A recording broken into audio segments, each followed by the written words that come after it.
precipice of rolling out an internet-based broadcasting program.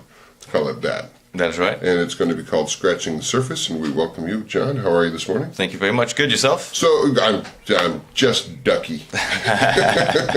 So tell me, what are you up to? Why are we talking right now? Well, we're talking right now.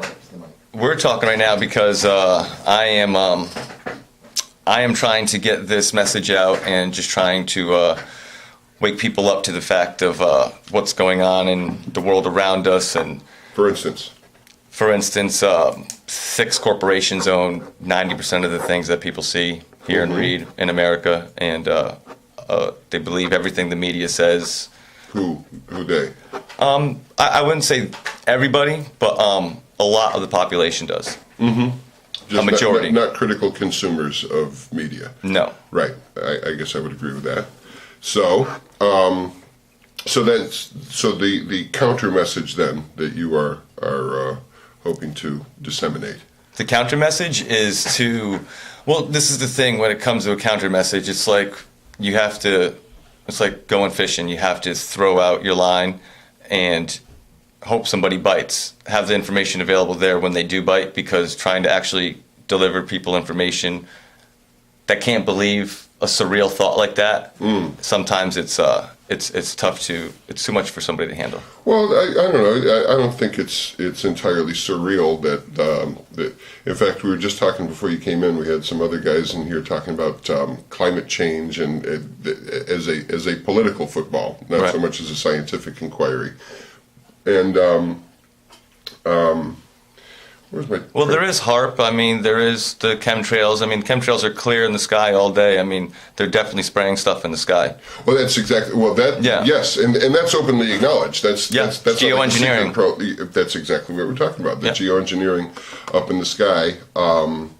But no, that's where I was going. I lost my train of thought there for a second. The corporate influence over the United States. If you take a step back, you can see that it really has become almost a third way. And it's funny. I reference. Are you familiar with the movie Network? Patty Chayefsky wrote. It was a teleplay that Patty Chayefsky wrote that was turned into a movie that won a bunch of Academy Awards. Where the anchorman kind of loses his mind at one point, and he tells all of his listeners to go to the window, open it up, stick your head outside, and holler, "I'm mad as hell, and I'm not going to take it anymore."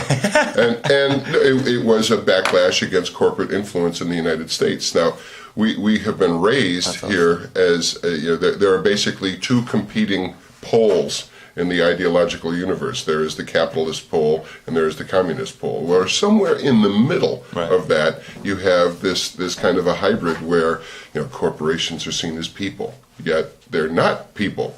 And they don't have to pay taxes like people. They don't have to pay taxes like people. They're not subject to capital punishment like people. There's all sorts of things that accrue to people and are incumbent upon people that it doesn't really apply to corporations. Other than the corporations, a corporation is an entity, and it is a thinking organic entity in many ways. Ran by people. Run by people, but the people are almost like parasites on the organism.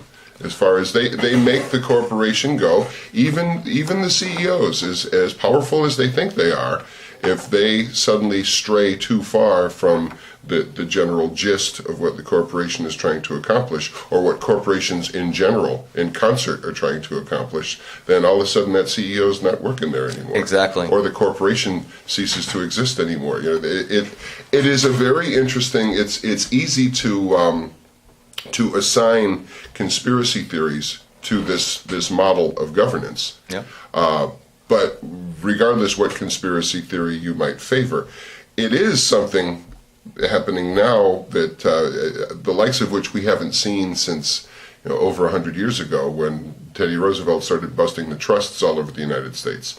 It's just that there's been this accretion of power and wealth in particular pockets of society that make it very, very difficult for anyone to move on an individual basis. Right. So, but that's what they want. They want. That's exactly what they want. They want you to conform. They want you to be just another lemming jumping off the cliff. Like, well, I don't know that they want. I don't think they want you to jump off the cliff. No, you're they just absolutely want you right. to be compliant. Well, that's like big pharma keeping people sick rather than if they die, then they lose a customer.